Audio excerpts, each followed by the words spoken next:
From LinkedIn News, I'm Leah Smart, host of Everyday Better, an award-winning podcast dedicated to personal development. Join me every week for captivating stories and research to find more fulfillment in your work and personal life. Listen to Everyday Better on the LinkedIn Podcast Network, Apple Podcasts, or wherever you get your podcasts. From LinkedIn News, I'm Jessie Hempel, host of the Hello Monday podcast. Start your week with the Hello Monday podcast. We'll navigate career pivots. We'll learn where happiness fits in. Listen to Hello Monday with me, Jessie Hempel, on the LinkedIn Podcast Network or wherever you get your podcasts. Hey everyone, now that we're part of the LinkedIn Podcast Network, we're going to do more LinkedIn live events that will show up on the Negotiate Anything podcast. So what this means is that you have the opportunity to actually be part of some of these episodes. So if you haven't done it yet, make sure you follow me on LinkedIn so you can stay up to date on when these events are happening. And now, without further ado, let's jump into this LinkedIn Live. Hello, everybody. Welcome to another exciting episode of Negotiate Anything Live. Here we are on LinkedIn Live. So it's good to see everybody. And so for those of you listening on the Negotiate Anything podcast, what's up? Good to see you. If you want to join the conversation, just follow me on LinkedIn. We're going to put a link to the description here in this episode. And so you could join the next live too. So we could actually interact and engage and everything like that. So this is one of the benefits of the exciting deal with LinkedIn. We've got some announcements coming up on that in the next couple of days, but I'll be doing a lot more lives, which is very exciting. So I would love it if you all who are listening could join the conversation, and we'll probably put a link to the LinkedIn Live as well in the description of the episode, so you could join the conversation even after the fact, because the comments will still be available. Cool. I'm seeing people come through. Angela, Loretta, what's up? Amma from Missouri, Detroit, Indianapolis, Oregon. Nice. Salt Lake City. What's up, Michelle? Good to see you. Let's get to it. So we're going to talk about trust, and let's talk about first the format. So what we're going to do first is I'm going to start off with one point, just one single point about the topic, and then I'm going to play off of the questions and the comments that come from the audience. So Simone's going to be our producer behind the scenes. He's the reason why Negotiate Anything is a good podcast, because he cuts out all of the things that I say that aren't good, and he makes me sound smarter than I am. So shout out to Simone. So he's going to be highlighting some of the questions and comments that go through. So this is going to be more of an interactive type of engagement. It's not just a Kwame keynote disguised as a LinkedIn Live. All right. Doug. Hey, everybody, also check out Doug's podcast episode from Germany. Great episode. Cool. All right, peeps, let's roll into it. So let me start off with a question. First of all, Nicolene Bud. So let me know if I pronounce that right. First of all, love the comment. Listen to me every morning. That is amazing. That is a fact that still shocks my wife. She's like, why do people listen to you all the time? That's good. So thank you. That's very validating. I appreciate that. So, all right, peeps. So check this out. When you think about trust, how would you define trust? Let's just build a definition here in the comments. I want to see what y'all come up with. So let's check out the comments here. What is trust? How would you define trust? Okay, so I'll give you some time. I know there's about a 30-second lag. So as you're typing this into the comments, I think before we get into how to build trust and things like that and utilize trust in our relationships, we have to get a good idea of what trust actually is, you know? So perfect. Respect. Good. Yeah. It is hard to build trust with somebody if you don't have respect for them, right? Or they don't feel respected by you. That should be another LinkedIn Live talking about what respect is. We're talking about trust. Let's talk about respect next. So yes, that's important. And remember, respect is about perspective too, because you might think you're being respectful to somebody, but they might still feel as though you are being disrespectful to them. So we have to figure out what respect means to them in order to effectively respect them. So that's great. Good. So we have commitment. George, that's big. That's really big, because trust takes time. And I remember in one of my keynotes, Somebody came up after me, after the keynote, and came up to me and dropped this gem. He said, trust is gained in drips, but lost in buckets. So it's gained in drips and lost in buckets. So over time, just through repeated interactions, it's like dropping a little bit of water into that relationship bucket. But if you make one mistake, if the mistake is big enough, you just dump that whole bucket out, right? So yes, you have to have commitment. Nicolene says mutual respect and honest communication. That's big. Hard to be trusted if people don't think you're honest. And again, honesty is about perspective too. Yes, it's about objective fact and reality, but it's also about your perspective on what objective facts and reality is, right? So that's important. Good. Michelle, mutual relationship, time, value, and integrity to your relationship, understanding and good conversation, good communication, having confidence in someone. Yes. And I think thinking about it from the lens of confidence is really interesting too, because really all confidence is in yourself is trusting yourself that you can do what needs to be done. Right. And so if you are having confidence in somebody else, you're confident that they're going to deliver on what they say they're going to do. Trust equals the ability to be vulnerable and honest, transparency, believing without doubt. This is good. A feeling of being comfortable enough to be vulnerable. Yes. So let's focus on this one. I like this. Trust is a feeling, right? So think about this. If we were to put the face of somebody that you know up on the screen right now, how long would it take you to determine whether or not you trust that person? Think about it. Just that's all you see. Just their face. How long would it take you to know whether or not you trust the person? You don't need to do some kind of lengthy analysis or anything like that. It happens in an instant. You know immediately whether or not you trust somebody. So this is the way I think about trust. Trust is nothing more than a positive bias. Trust is a positive bias. So think about it. So somebody said, trust is believing without doubt, right? So that means I don't need to know the whole information, all of the facts or anything like that. I trust this person. That's all I need.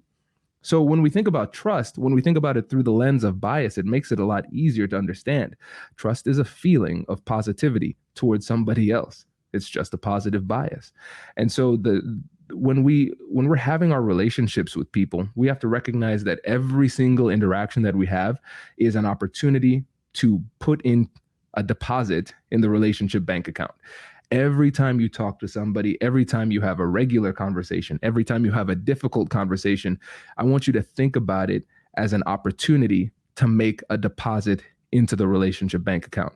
Because at some point, there's going to be a difficult conversation. There's going to be a conflict. There's going to be a misunderstanding. You might make a mistake. And the more deposits you've put into the relationship bank account, the more withdrawals you can make from the relationship, right? But if you haven't taken the time to invest regularly into the relationship, then what's going to happen is it doesn't take much for you to overdraft in that relationship bank account. So what I want you to do is I want you to think about how you can inject more and more positivity and positive interactions with the person who's in front of you. Just keep on investing in these relationships, and that's how you get trust. But again, trust takes time. It's very difficult to accelerate that process.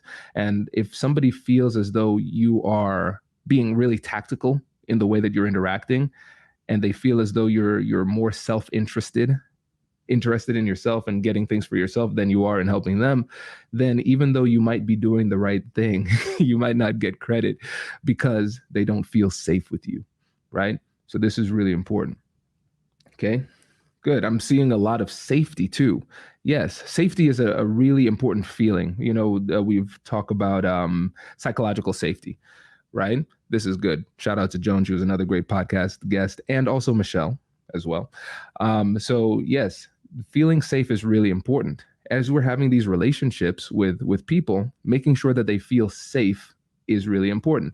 Now, we're not thinking about safety in the physical sense. I mean, I hope you can make people feel safe physically. You might need a different LinkedIn Live if that's the concern. But when we're talking about psychological safety and feeling safe within a relationship, it means that you feel comfortable being yourself, being authentically you, and being transparent and vulnerable with the person in the conversation. I feel safe sharing who I am. I feel safe sharing how I feel, and I feel safe sharing what I think. And so that seems like it's a really good thing to move toward, right? But what makes it so tough to make people feel safe? What do you think? So again, I'll give you all some opportunity to come up with something. But what are the things that can make people feel safe? Or what are some things that we could do that accidentally make people feel unsafe? Building trust requires consistent dependability. Ooh, Natalie, that's good. Consistent dependability. Yes, absolutely. So we have consistency. So that means over time, again, trust takes time. We're going to keep on going and doing the right thing and showing up positively. But you're somebody that the person can rely on, right? So think about going back to the concept of psychological safety. So if I'm having an interaction with you and I accept what you're saying, I listen empathetically and respectfully, and I do that once, twice, three times, but then on the fourth time, I judge you very harshly for what it is that you believe, that is a withdrawal from the relationship bank account. That makes the person feel unsafe. That makes the person say to themselves, you know what? Last time I showed Kwame what I really felt, I was vulnerable, and that hurt. That led to pain. So I don't feel safe with Kwame anymore. I don't feel safe sharing things with him anymore, right? It's really important. Good. Does your company invest in professional development training?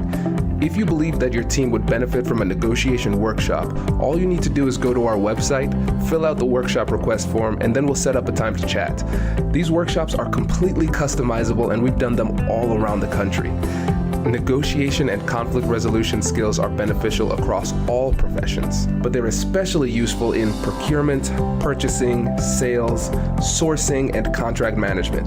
Our calendar is filling up quickly, and we even have some workshops scheduled for next year. If you think you might want one, I'd suggest reaching out soon so you don't miss out. Check out the link in the description to learn more, and we will be right back after this.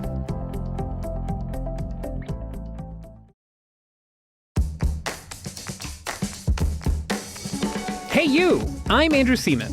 Do you want a new job? Or do you want to move forward in your career? Well, you should listen to my weekly show called Get Hired with Andrew Seaman. We talk about it all, and it's waiting for you, yes you, wherever you get your podcasts. Brace the rudders! Raise the sails! Raise the sails! Captain, an unidentified ship is approaching. Over. Roger. Wait, is that an enterprise sales solution?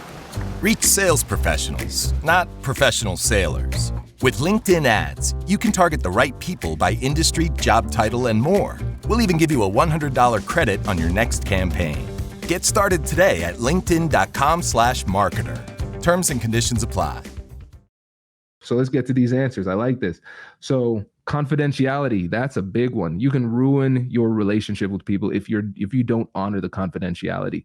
If they are open and vulnerable and share things with you, and you let other people know, then they know it's not safe to share, right? A lack of empathy. So let's talk about what empathy is. So we have empathy is the ability to understand how people see, think, and feel about the situation. What is their perspective? What are their thoughts about it? What are their feelings behind it? Empathy doesn't mean agreement. Empathy just means understanding. But if we lack empathy, it means that we lack the respect necessary to even care to understand what the person's saying. And when you lack that empathy, it makes it really, really difficult to trust somebody. Because again, empathy is just about understanding. Think about the people that you trust in your life. Think about them. Do they understand you? It's hard to trust somebody if you don't feel like they understand you, right? So a lack of empathy will crush your ability to build trust. A lack of honesty too. Your environment and beliefs, that's big too, right? Where you are, let's just think about a work culture, for example. Maybe if you take these two individuals and take them out of that culture and they interact, maybe they're neighbors, maybe they're friends or something like that. They're in the same social clubs. Maybe they can have a trusting relationship, but maybe they work in a workplace that is so toxic that it makes it tough to trust anybody, right? So the environment will have an impact on the level of trust that you have, right? You have your own reputation. If you have a good reputation, that'll lead to more trust. But if you work for an organization that does not have a good reputation, even though you might be a good person, other people will struggle to trust you because of your association with something that's bad, right? Shared interests and values, that's big, BJ. So the more you can share what you, the things that you care about and the things that are important to you and your values, and you recognize the consistency, that makes you trust the person more. Let's think about it in terms of the affinity bias, because again, trust is a positive bias. The affinity bias essentially states, you are like me, so I like you.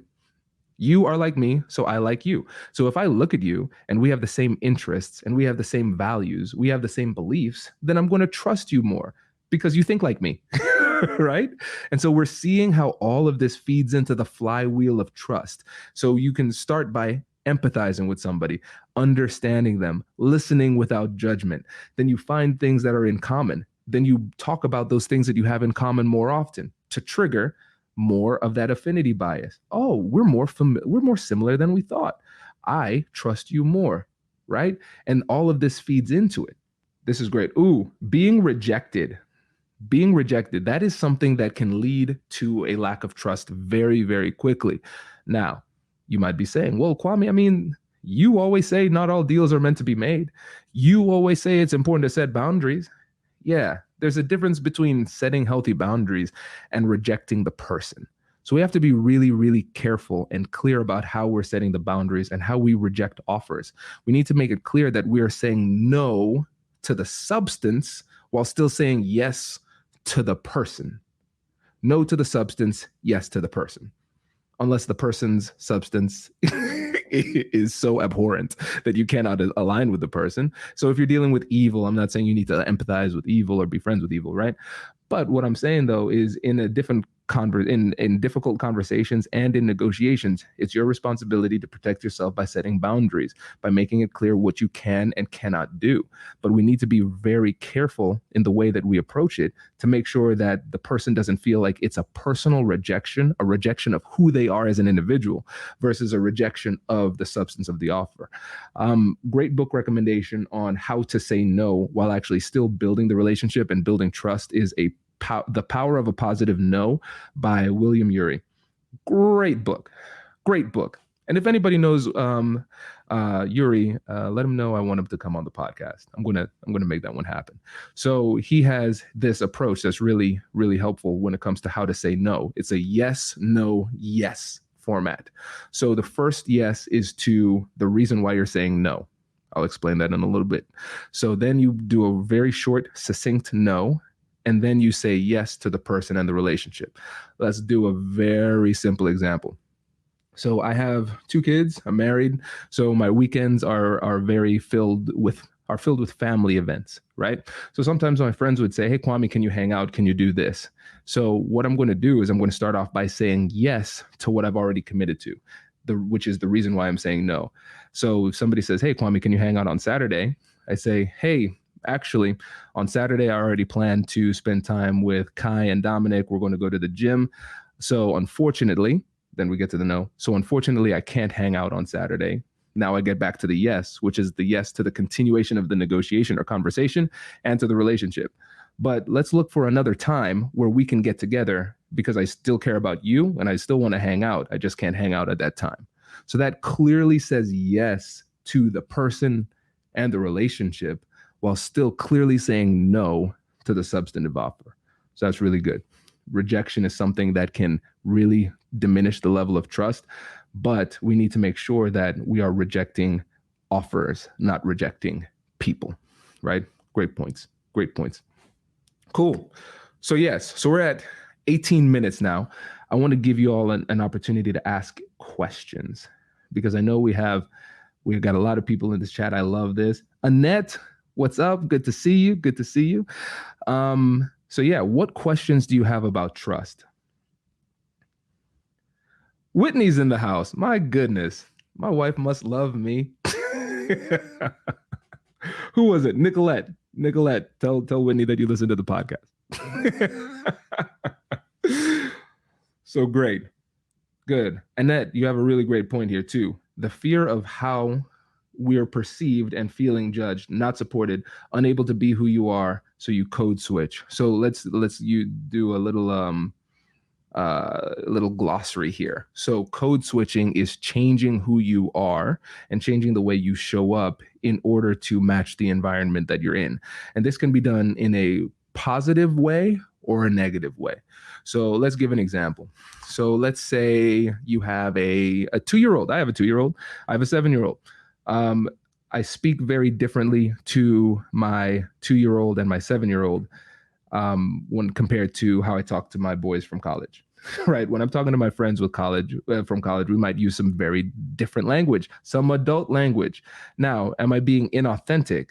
No, I'm very authentic with my kids. I'm very authentic with my friends, but it's just a different version of myself. But it is still a version of myself. It's still who I am. Now, if you work in an environment where you don't feel safe being who you are, and you feel as though you'll be rejected by being your authentic self, then you edit yourself in ways that can hurt because you're saying, I can't be me. I have to be somebody else. That's when it becomes problematic. And again, we all have professional versions of ourselves. So I'm not saying that you don't change in order to match the professional setting. I'm saying that you should not feel forced to change in a way that is inauthentic.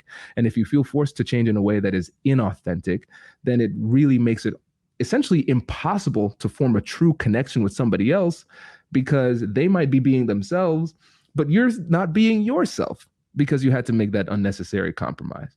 So being in a toxic work environment that makes people feel as though they cannot show up as themselves, of course, it creates mental health problems. It leads to a lack of engagement and all of those things.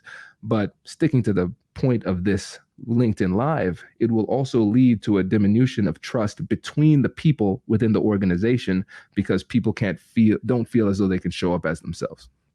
So I'm glad you brought that one up. All right, Paulette, how to trust when people are untrustworthy have been proven. Okay, glad you said that. So here's the thing. It's nice to trust people, but we have to recognize that there's a dark side of trust. So a positive bias. So a positive bias gives you the benefit of the doubt.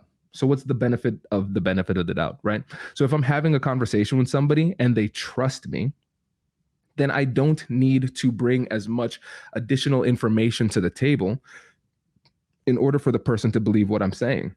At the end of the day, they say, this is Kwame. I trust him. I believe him.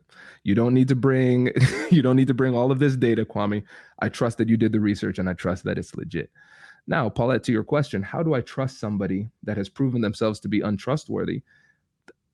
I think the best strategy in that situation is to not trust that person. So we have to be very, very, very stingy with who we decide to trust, right? We have to make sure that we are giving our trust to people who are actually trustworthy. Because if you're not, then you're probably setting yourself up to be taken advantage of again, right? And so actually, when you're having negotiations or difficult conversations with somebody that you really, really, really like, that's when you have to be aware of that dark side of trust. It's not just that people might manipulate you. It's that people, you might give too much deference and persuasive value to what people are saying. And you might negotiate against yourself by making inappropriate adjustments just because you like somebody. So I don't think it's necessarily a bad thing if you don't trust somebody, especially if they are not trustworthy. So that's good. Good question. Cool. What are the steps to rebuild trust after it's been lost? Simone. Awesome. I'm glad you shouted that out. So let's shout out Kim Elsbach. Simone, if you could find that link to that episode with Kim and put it in the chat, that'd be great. So this is an episode of the podcast. It's probably about 3 years old now, but it's really great. So Kim Elsbach studies trust, but she is one of the few people that really honed in on what to do when trust is lost. Here's what I found after interviewing her. This is going to blow your mind. It's really hard to get trust back once you've lost it. Okay, so the strategy of rebuilding trust is essentially don't lose it in the first place. But let's say we do. what happens? So there are different types of trust violations. So we have a trust violation due to a mistake or ignorance. It is 1:24, Whitney Christian. If you're still here, happy birth time. This is something I've been doing for the last 13 years of marriage with Whitney. Her birthday is January 24th, so I always send her happy birth time messages. But since she's here, no need to text. Happy birth time, Whitney.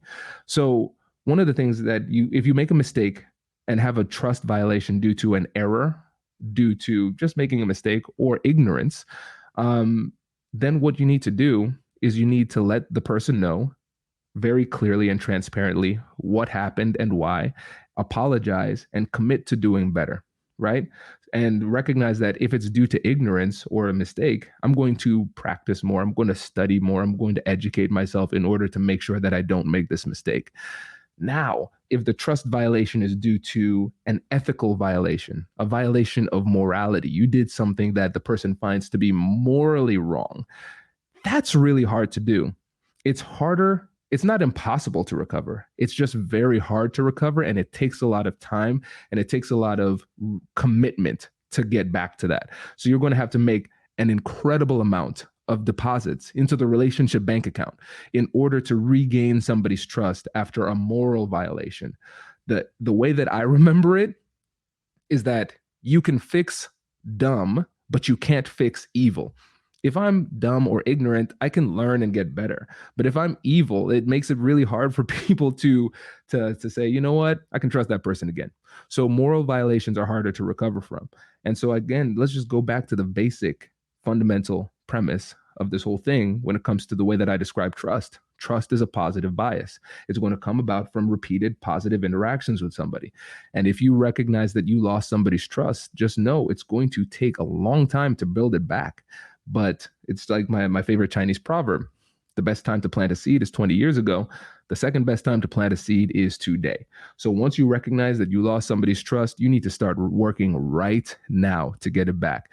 Let them know that you recognize that you lost their trust and you see why you lost their trust and you apologize. And then you let them know that you're committed to rebuilding the relationship and you're willing to put in the time. So great question. Cool. What else do we have? I'm excited to hear your insights and advice on building trust, especially in new relationships. Yeah, so I think one of the things that I've recognized is that there's power in vulnerability. So vulnerability is the willingness to be transparent and share about who you are, what you feel, what you're thinking, and those type of things. It's important to recognize that vulnerability isn't just, word vomit, saying everything that's on your mind. No. That's not what it is. That's not what it is. That's just inappropriate self-disclosure. But vulnerability is sharing what's on your heart and mind, what you think and feel, those type of things. And what I found is that one of the best ways to build trust in the early stages of a relationship is through reciprocal vulnerability. So what I'm going to do is I'm going to share a little bit about myself, and I'm going to see if the person reciprocates.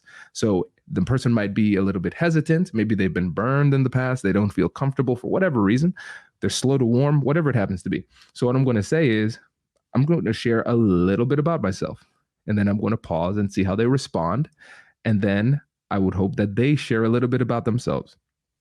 Then I'm going to reciprocate by sharing a little bit more, and then they share a little bit more.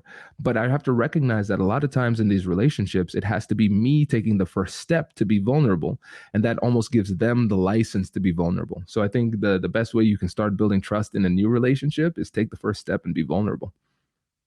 Awesome question. Levels of trust. Ooh, Doug. Listen, man, I see what you're doing. I see you're setting up your second episode of Negotiate Anything. I see that. And I'm down for it. I'm here for it. Okay. Levels of trust. I think for me, I can't speak for anybody else. I'll just speak at it from my level. I give somebody a little bit of trust. It's almost like how you start a bank account. They're like, you start your bank account, you have $5 in it. It's like, wow, what'd I do to earn this? Nothing. So I'll give them a little bit, right? I will assume the best of intentions. So in my first book, Finding Confidence in Conflict, I talked about the benefit of the doubt. I'm going to give somebody the benefit of the doubt, unless they've given me clear reasons why I shouldn't, because they can feel that the conversation feels a little bit easier, and then we can have a better conversation and we can get a little bit further down the road in the relationship. But then when I think about the next levels of trust, this means that I'm willing to share a little bit more vulnerable information that I might not want to get out publicly, or I can recognize it might put me in a somewhat compromising position. Okay, I feel a little bit more comfortable doing that. Now, if I'm going to the next level of trust, this is a situation where I know my well-being is in the hands of somebody else, where I know that in order to be successful, to some degree, need this person to really have my back. And so that is a deeper level of trust. So I think we have to recognize that there are levels and it will grow over time. And I think sometimes, especially when we're just going through our whole portfolio of relationships, it's important to evaluate the level of trust that we're dealing with here. How much do I trust this person, especially when they're asking me to do something, especially when they're making some kind of request or trying to take the relationship to the next level? I need to ask whether or not that's in my best interest, depending on where I am in the trust equation, right? So this is good. So yeah, good question, Doug. Good question. We're going to have to talk about that one a little bit more. Annette, how do you build trust at work when there is resistance to building to build working relationships? I don't need to make friends, but I have to trust people to get work done. Yeah, I think that's honestly just saying that goes a long way, right? Just say, hey, we are on the same team. We're working toward the same interests. You remember earlier in this LinkedIn Live when somebody said shared interest and shared values? So what I'm going to do to get a little bit more positive momentum in the relationship is I'm going to ask questions to figure out what those values are that they have. I'm going to ask questions to figure out what those interests are. What do they want to accomplish? What is their highest aspiration? What are their fears? What do they want to avoid? And then what I'm going to do is I'm going to focus on those things where we agree. Yeah, I'm with you. I want that too. Yeah, that's my hope for this project too. Great. Well, what can we do to make sure that we can get there? What can I do to be a better colleague to you? And so, again, this is kind of like reciprocal vulnerability. I'm going to take that first step to gather information, learn about what they're saying, and then I'm going to point out those times, those places where we agree and where we have a lot of overlap and synergy. And I'm going to highlight those, and then I'm going to offer, hey, what can I do to make your life better? And I think it's easier to build trust, and it's more believable when there's nothing on the line. You need to start building trust now, because a lot of times what ends up happening is you say, oh man, I haven't talked to this person in 4 months, but now I need something. So I need to talk to them. Right? We think about it. We all have those people where if we get a text message from them or a call, we're like, oh, okay, what does this person need? They don't care about me. They just care about themselves. And so when there is nothing on the line, I think that's the best opportunity to start building trust, because people will say, wow, Annette came to me and she didn't even ask for anything. She didn't want anything. She just did that to help me. That's interesting. Right? And so that is one of those things that can build a little bit of positive momentum in the relationship. Antonio, how to trust someone that doesn't trust in others. Okay, so check this out. First of all, Antonio, with this, I think it's important to think about the psychology of personality too, because first of all, I guess I should do this. Shout out to my course, Leading and Motivating Different Personalities. So this will be a little primer. Simone, can you get a link to that LinkedIn course and put it in the comments too? So I like to think about the psychology of personality through the big 5 personality traits. The acronym is OCEAN. So openness to experience, conscientiousness, extroversion, agreeableness, and neuroticism. Did you see how I almost forgot one of them? It's like, how good is your course, Kwame, if you can't remember the 5 personality traits?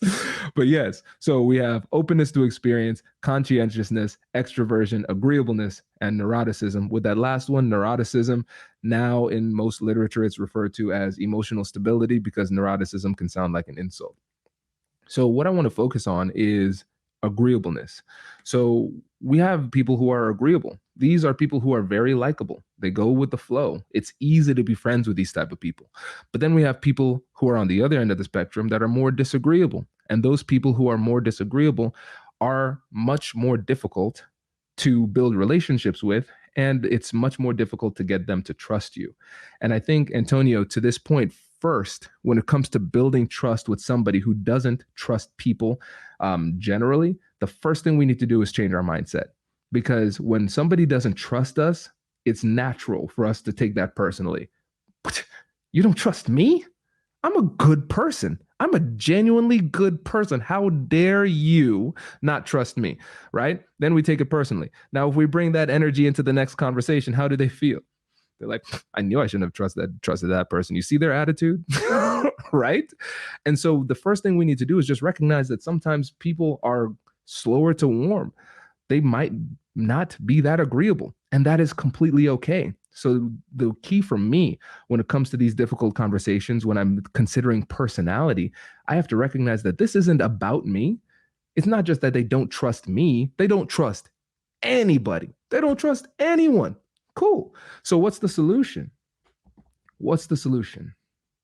Pack a lunch. Okay. You're going to be at it for a while.